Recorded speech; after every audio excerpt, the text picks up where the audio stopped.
looking at the other lectern. It's state of the art. Mas maganda maraming, well, Sarangani Province Vice Governor Elmer de Peralta, Senator Bongo, Maasim Municipal Mayor Zyrex Pacquiao, and the other local government officials, Energy Regulatory Commission Chairperson Agnes de Benadera, officials and employees of the Alsons Consolidated Resources led by Chairman Tomas Alcantara, other distinguished guests, mga kababayan. Today, we mark another milestone in our quest to provide safe, reliable, and affordable power to the island of Mindanao and the rest of the Philippines. I am pleased to lead the inauguration of the Phase 2 of the 105-megawatt coal-fired power plant of the Sarangani Energy Corporation and the launching of the 14.5 megawatt Siguil Hydro Power Project. SEC Phase 2 will add to the same capacity of SEC Phase 1, which began operations in April this year, providing a combined 210 megawatt baseload power capacity to more than 2.15 households in Sarangani Province, Butuan, Cagayan de Oro, Dapitan, Digos, Dipolog, Santos, Iligan, Kidapawan, Koronadal, and Pagadian, among others. Wow. Meanwhile, the Siguil Hydropower project is Alsons Power's first venture into renewable energy. It is a 4.25 billion peso hydroelectric power plant at the Siguil River Basin in Maasim, with a 14.5 megawatt capacity and can provide additional power to General Santos and Sarangani when it begins operation in 2022. I am pleased to note that since June 2016, the power supply in Mindanao has greatly improved from experiencing power deficiencies which resulted in the power interruptions in the past. It currently has excess power generation. Siguro naman sa politiko mahirap na magdaya ngayong 2022 with the kind of brightness that we are about to experience. Meron na tayong energy. Ang kailangan na lang natin yung mga politiko nagpuputol ng kuryente. You know, it's too far away to be speculating or even talking about it. But I am on my way out. What I can assure you, ladies and gentlemen, that it will be a clean election during my time. I will not allow anybody, friend or foe, alliances with us and on the other side. It will be equal treatment for all. And what I can assure you is that I am warning, and I did it last election when I said, do not mess up with elections. Allow the Filipino to vote freely and the votes counted correctly. At this early, I am not entering into any alliances that would derail the elections. You can be sure that I will be out of office and I will not stay even a minute longer when my term ends. But elections, aided with the power of Siguil and the Alcantara group coming in, providing the lights, I am sure that Celso would be comfortable and stop complaining about the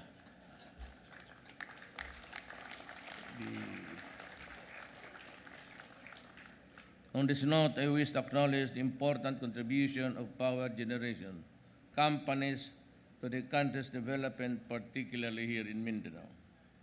To their consistent effort to expand power coverage nationwide, they are providing much needed support to the government's build, build, build.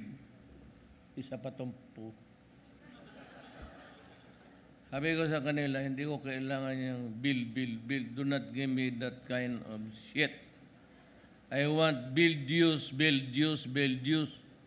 Eh kung build, build, build lang, para yung build, build naka... You know what build, build is? Malaga yung post-ona naka...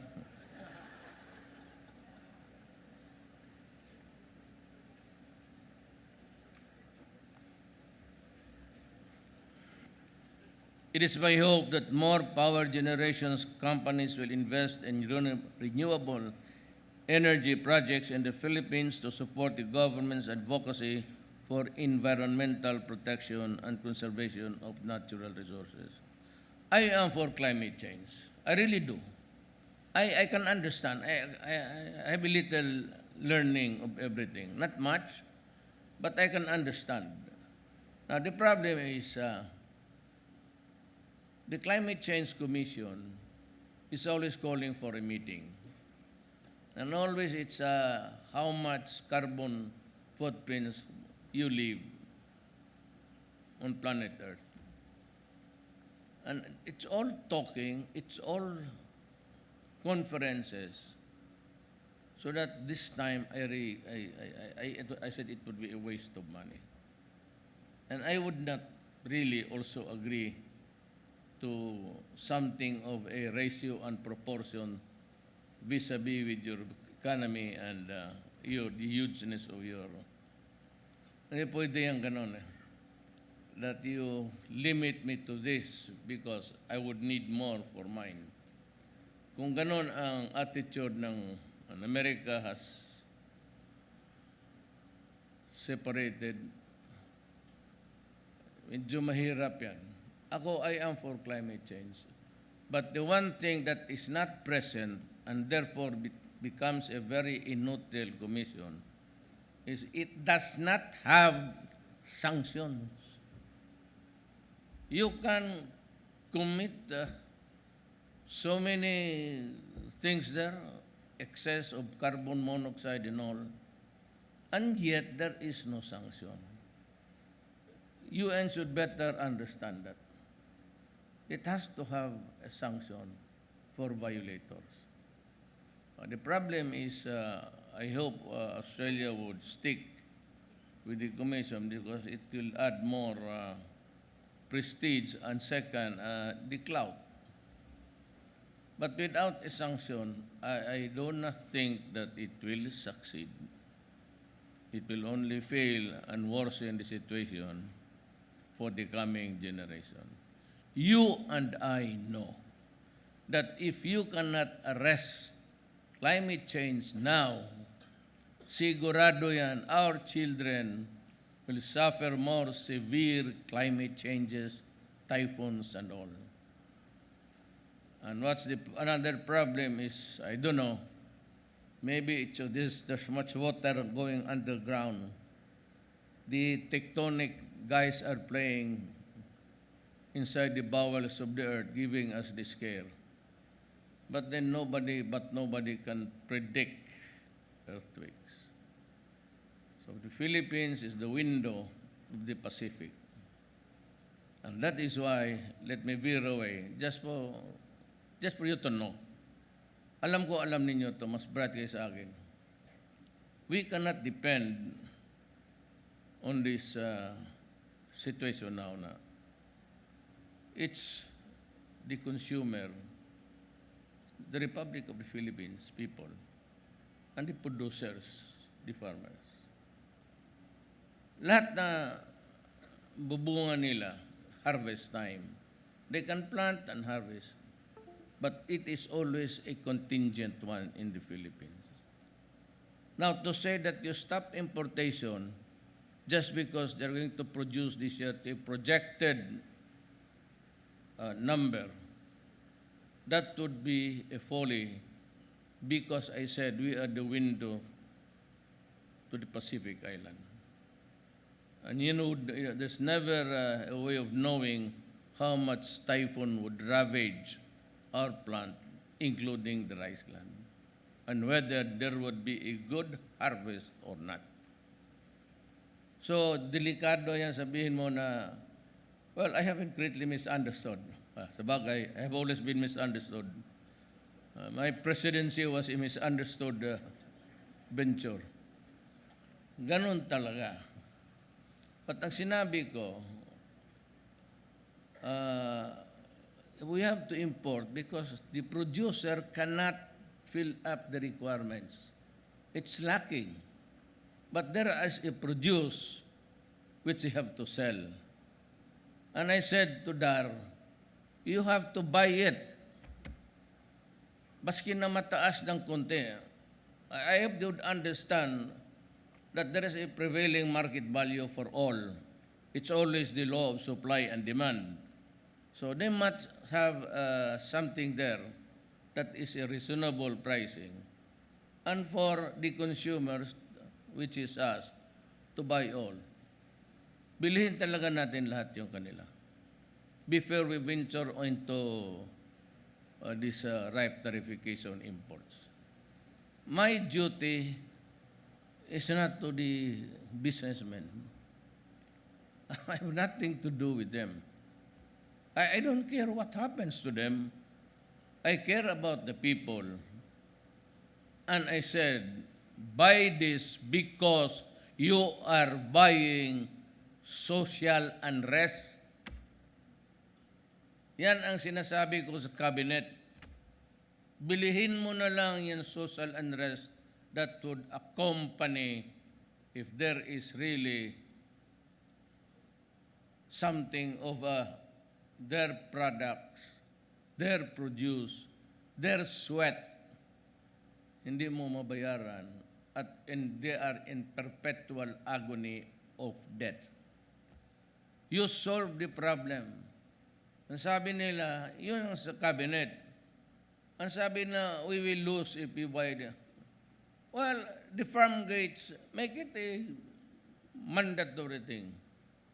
Yung tama-tama lang makapag-ano sila sa mga utang nila, their debts, while they are planting, harvesting, they have nothing. Puro lista-lista lang yan. So when the time comes, when they sell, that's the time that they have money to give to the creditors. But then allow them a levy of comfort in life. So who bears the burden? The Filipino people. We lose. Yes, we lose. How many billions? 5, 6, 7 billions. So what? It's our money, and we are, I said, buying social unrest, which would be more expensive to deal with, especially if these guys would join the NPA. It's a rich, a fertile ground for. Yan ang sinasabi ko. Ito namang, baka nandito ngayon, usahin ko lang sa vaping. You know, do not listen to those lawyers and bugok yan sila, maniwala. You happen to elect one of the not really bright but progressive. Remember, I was a prosecutor for many years. Kung hindi ba tangay ang mga ang putang inang yan, you know, nicotine is prohibited. You cannot use nicotine here. I will arrest you. Okay, there's a law. It's based on the national law, anti-pollution and everything. It's deleterious to the health. It's a hazard to health. Now, there's a law regarding the use of nicotine. I do, I do not have to issue an executive order. Pakabobo naman itong mga gago na ito na meron ng law about nicotine. If you use vaping in public, there is nicotine. And so, without the other chemical combustion there, you are already violating the law in vaping because it contains nicotine. Now, why am I ordering its confiscation? Because it is thrown to the consumers, and under the Consumers Protection Act, if the thing that we are importing is prohibited by the place where it was made, then automatically it is also not good. And it is, should be by operation of common sense. If it is bawal sa Vermont, in California,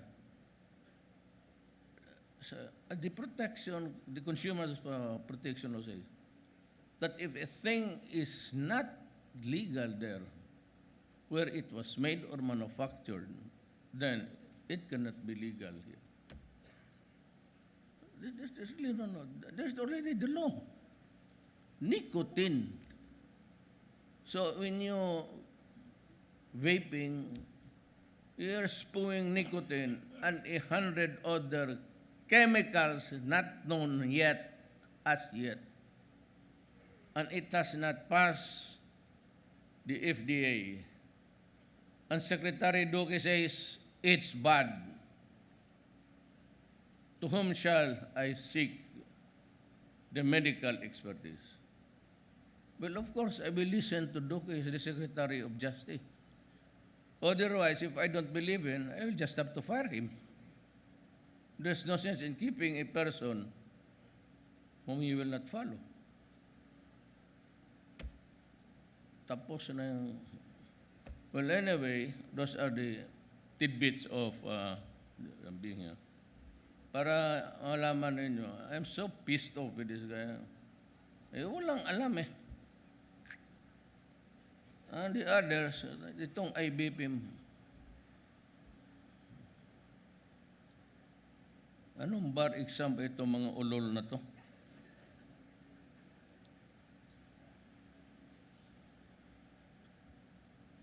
I am pleased to note that since June 9, 2016, the power supply in Mindanao has greatly improved from experiencing power deficiencies which resulted in the power interruptions in the past. It currently has excess power generation. So, pasalamat talaga ako. And you know how it really works hardship for the people.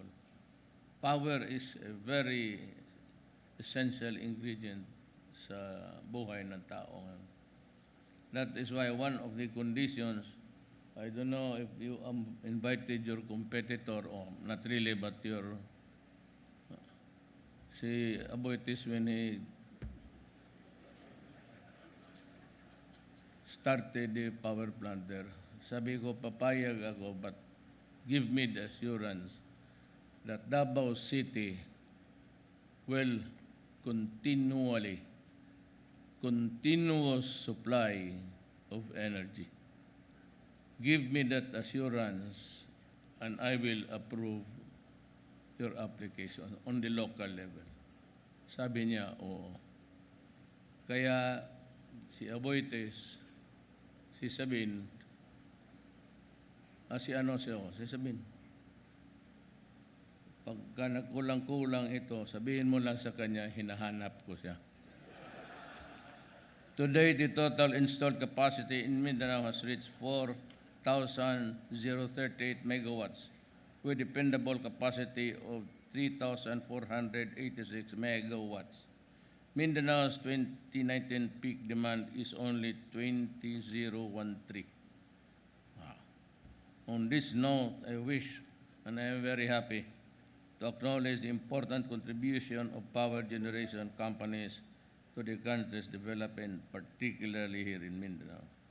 Through their consistent efforts to expand power coverage nationwide, they are providing much needed support for the government's build. I have not heard of use, and the electrification programs that help significantly in propelling the Philippine economy forward. It is my hope that more power generation companies will invest in renewable energy projects in the Philippines to support the government's advocacy of environmental protection and conservation of natural resources. I ask our friends in the private sector to work closely with the Department of Energy, the Department of Science and Technology, the Department of Environment and Natural Resources to effectively harmonize efforts towards ensuring inclusivity, sustainability, and efficiency in power generation. Be assured that this administration is determined in its goal to achieve power security in the country, consistent with its drive to uplift the living conditions of our people. Before, like these big projects, the worry has always been corruption. In all of the contracts with government and everything, somebody has to shell out something. And it is because the Filipino is not assertive enough.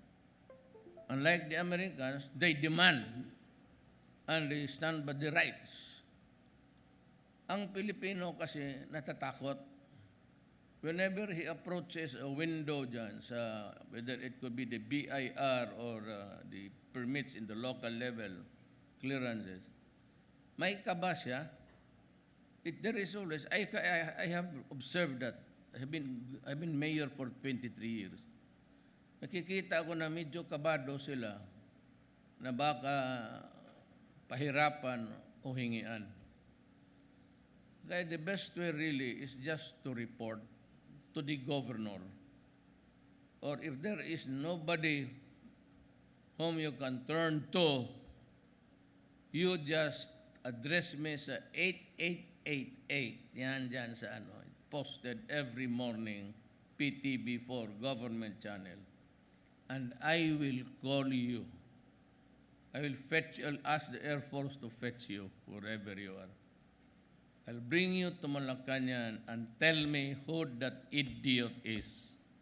And I will have that son of a bitch brought in front of me and tignan ninyo kung ano ang ginagawa ko sa kanila. Putang ina, sabihin ko sa iyo, kayong nakikinig lahat, sinisipa ko kayo at sinasampal ko talaga kayo. I have been doing it and I will always do it. Hinihiya. The only way that you are really afraid of is to be humiliated in public and to be branded as a thief, as a son of a bitch. Kaya pag may magsumbong sa akin, baski na police or you tell me, pag may humingi, you have access to Malacanang 24 hours, especially if it is corruption. Tell me, do not be afraid. Kasi yung tao na sinumbong mo, kausapin ko yun bago ako bubugbugin yun. Sabihin ko sa kanya, putang ina mo, may nangyari dyan sa tao nag-report sa iyo, ikaw ang papatayin ko. Para klaro. Be assured that this administration is determined in its goal to achieve power security in the country. Daghang salamat sa inyo.